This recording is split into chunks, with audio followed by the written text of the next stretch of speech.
Hi, I'm Fraser Myers. We're here today in Gillett Square in Hackney in East London, where people are gathered to protest against public space protection orders, or PSPOs. Basically, a public space protection order, which is a PSPO, is an order in a particular space, in a particular area of a local council, which prohibits certain activities. So it prohibits homeless people, it might prohibit skateboarding.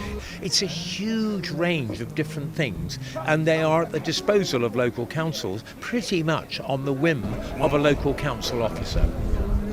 For instance, I was in Sefton. If I put this hat on in the area covered by a public space protection order, I would be committing a criminal offence, because Sefton have passed a PSPO that prohibits covering of the head in certain places. Now, you can see what it's meant to, stop. It's meant to stop people wearing hoodies, but it's so wide, and it's only been passed by a council officer. There's been absolutely no consultation.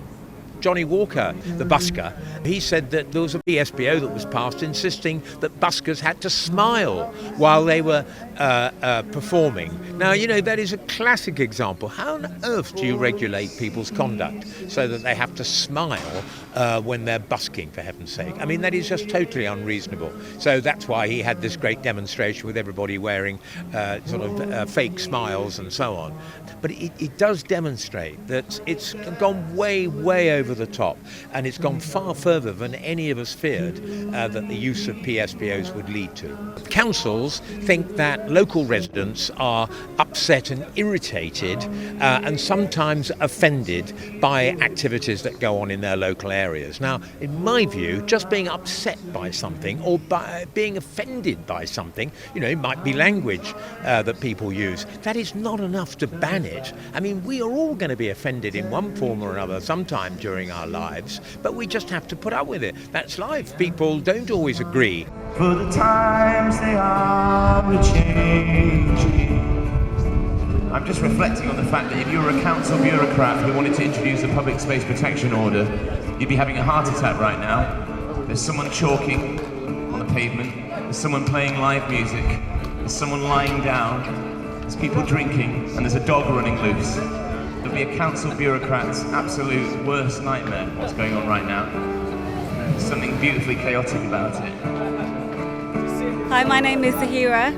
I work at Tucker Solicitors. I do criminal defence and human rights, and I also started the petition last year against Hackney's public space protection order, which tried to criminalise rough sleeping, and I was very concerned about that, and I'm still concerned about the impact of PSPOs. If a public space protection order bans rough sleeping or activities that could be related to that, for example loitering, begging, defecating in a public place that's not a toilet, what that does is it allows a single council officer or a single police officer to issue that order, and then the activity becomes banned. And once it's banned, you could be fined or sent to prison for breaching that order. So it would essentially mean that a homeless person would be criminalised just for rough sleeping. And when you say that to councils, they always say that's not our intention.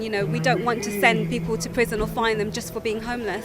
But if that's the case, they shouldn't be introducing the powers which allow them to do that in the first place.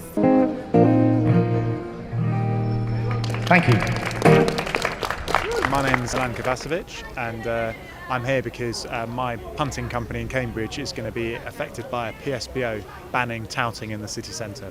We do boat tours up and down the River Cam, and we sort of take tourists up and down and local members of the public, and we sort of give them a bit of history, and essentially we have guys in the town that sell the tours to members of the public and tourists and tell them a bit about it, and that's how we gain our business, basically, and the council want to stop that. They want to stop our business from touting for trade. What seems quite evident from a lot of the cases we've been hearing about PSPOs is that councillors take an attitude that we're unable to decide for ourselves who we can engage with in public and what relations we can form. What do you make of that trend? That's exactly right. I mean, if somebody approaches you on the street and they're trying to sell you something, look, if you say no, more than likely, their job is trying to sell. They're not interested in selling somebody who doesn't want something. So if it's so much of an irritation for you to just say no, I don't think you need to criminalise that kind of thing. All they're trying to do is sell you a boat tour. If you don't want it, you have a little, bit of banter with them and just say no. That's all it takes, really. And the people that are going to be complaining about it, well, of course there are going to be a small minority of people that get irritated by anything like that. there's probably a small minority of people that get irritated by businesses all over the country doing all sorts of things. You don't end up criminalising it.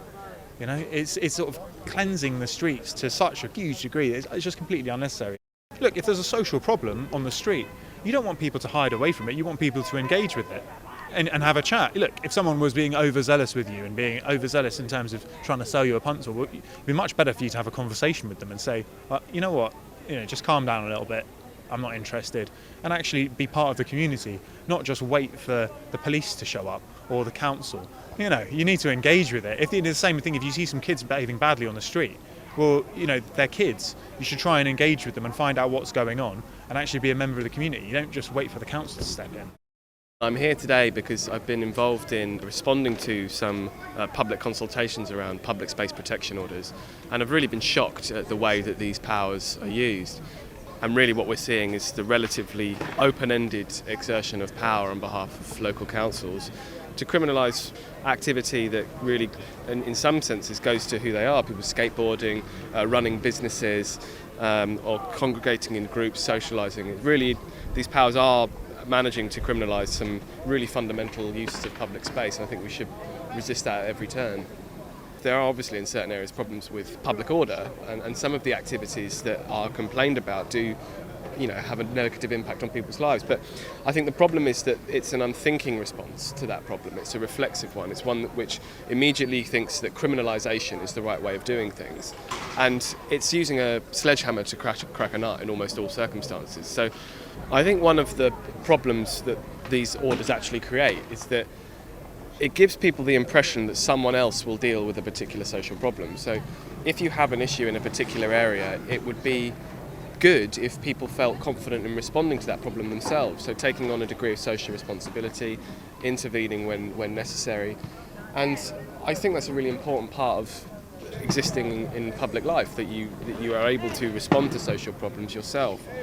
And I think this idea that we always bring in some kind of external authority to regulate problems away for us, I think that really undermines us as citizens and undermines an important part of our civic responsibility, which is to respond to social problems ourselves.